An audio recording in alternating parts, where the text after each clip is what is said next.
Out for a walk, got some things to do, and I thought, well, what better time to make a video than right now.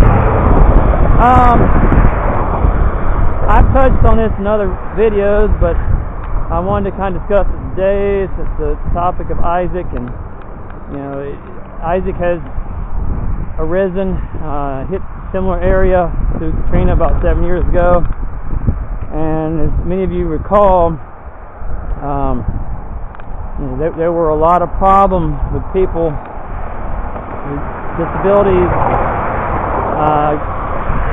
particularly in nursing homes, but that was one very popular example that was referenced. But people with disabilities, particularly mobility impaired, getting the help they need to either escape the immediate danger or to get the supplies they need to keep an ongoing to keep themselves basically alive. And so I thought I'd do a video today about disability and natural disasters. And the one thing I can say to you, other than the traffic loud today, is that it's hard to come up with a video that says, okay, like a how-to of how each individual with a disability and how each disabled person should approach planning for a natural disaster. You know, because there's a few things you have to keep in mind when you're looking at disability and natural disasters. One, you have to keep in mind what type of natural disaster it is. Is it summer? Are you talking about hurricanes? Is it spring, fall? Talk about tornadoes. Then you have to think about what type of disability you may have to take into account.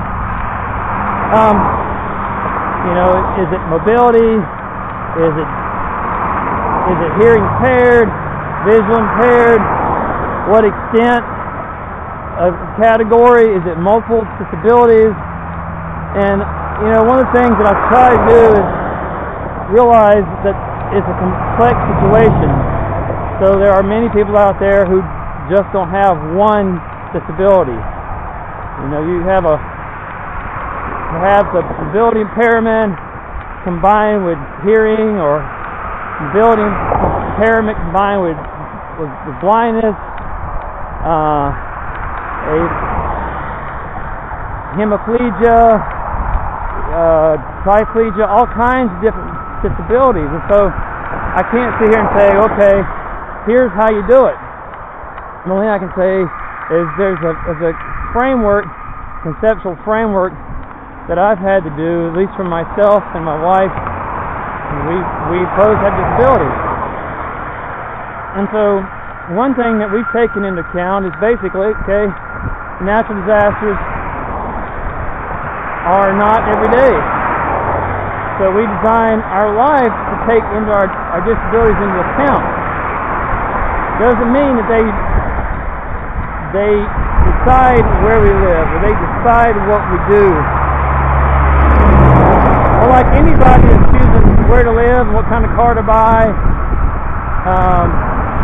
and other factors, they have taken into account, you know, what type of financial resources they have,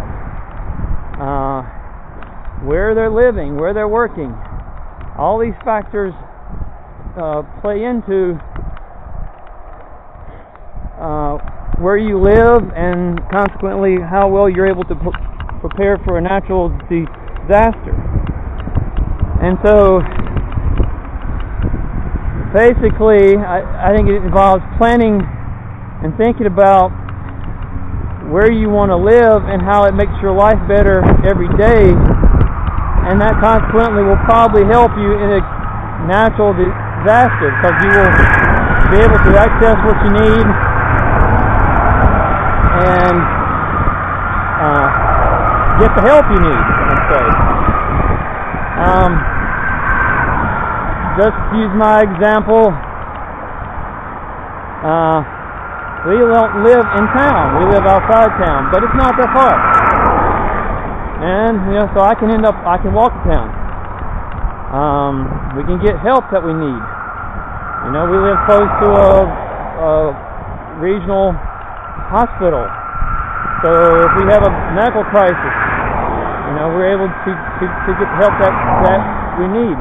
And that's not during a natural disaster, but that's for every day.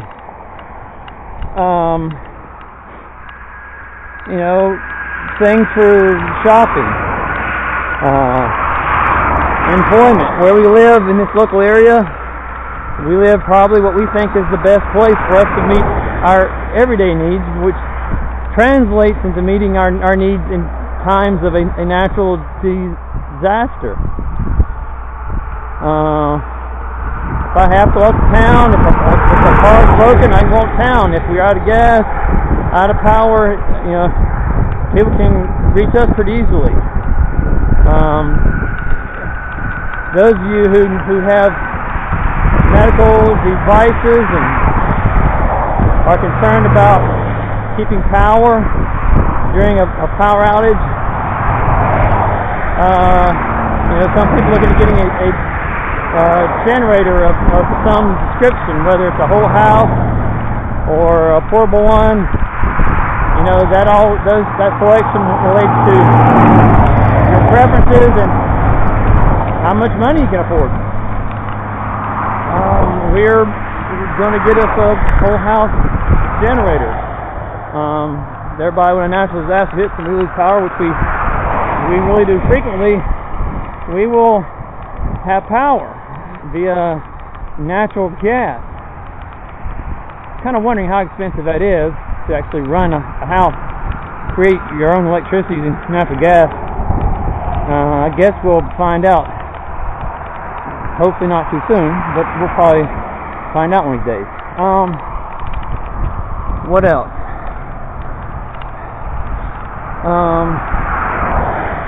The other thing about natural disaster, I think particularly for disabled people, and this is something I've even had to fight. I'm aware of it. It still happens. Is the idea that somebody is going to take care of you. All right. If you are involved and have read up on disaster planning in general, it basically encourages you to have enough food, water, supplies, medical supplies, whatever you need for like 3 days. That gives you enough time to survive until help can actually get to you. Okay? What I mean by the reliance on others is like I said, I even fall into this. It's a kind of strange example, maybe not necessarily appropriate, but it's one I have right now. If I catch rides places, especially locally, I say, okay, somebody's supposed to driving. I'm going to X place. I know where I'm going, the place, but I don't know how it's there to get there. And I forget where they parked the car. So we're walking on some place like the mall, some other mall, one side of the mall that's right here, let's say, and I don't know where it came out. I forgot. Now, if I walked there myself, got there myself, I know exactly where I came in and how to get back. But because I rode there with someone else, a seeing able person, I'm like, okay, let's let you handle this. And that's one of those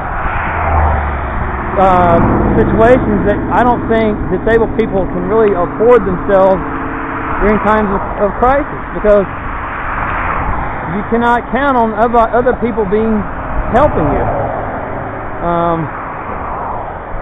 Some disabled people, because of their lack of community interaction and friends, people may not even know that they're there. May not even realize that they need help. If you can't get out of your house independently, etc., you can't get to the nearest city for help. There's a lot of people in those cities that are clamoring for help, and calling people and showing up places and I need help. You know, it's true about the old adage, like the squeaky wheel gets the grease. Well, if you're disabled and you're not able to actually tell people you need help, then you're not going to get it. And kind of like in the winter time, you ever notice in your locale, in terms of snow removal, seems like the nicer places, more expensive neighborhoods get the snow removed first. Well, kind of like that with getting help, because disability people are usually have lower incomes. They usually live in less affluent places. They have less foot clout. They have less entanglements with the community, and so they're less likely going to get the help in general unless it's in an actual residential facility situation, for example, than people who are able-bodied and live independently, and are able to get out and say, hey, look at me, I need help. So that's where disabled people, you know, we just can't rely on the fact that somebody's going to help us.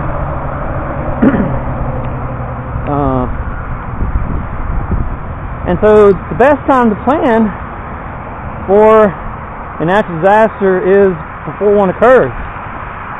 Okay, that's what we're trying to do. We live in an area where there's severe weather, especially in the spring. So we keep flashlights and we keep our cell phones charged and gas in the car as much as we can, you know, depending on the price of gas. So that if something occurs, which you really can't predict in terms of natural disasters usually, we're as ready as we think we can be. So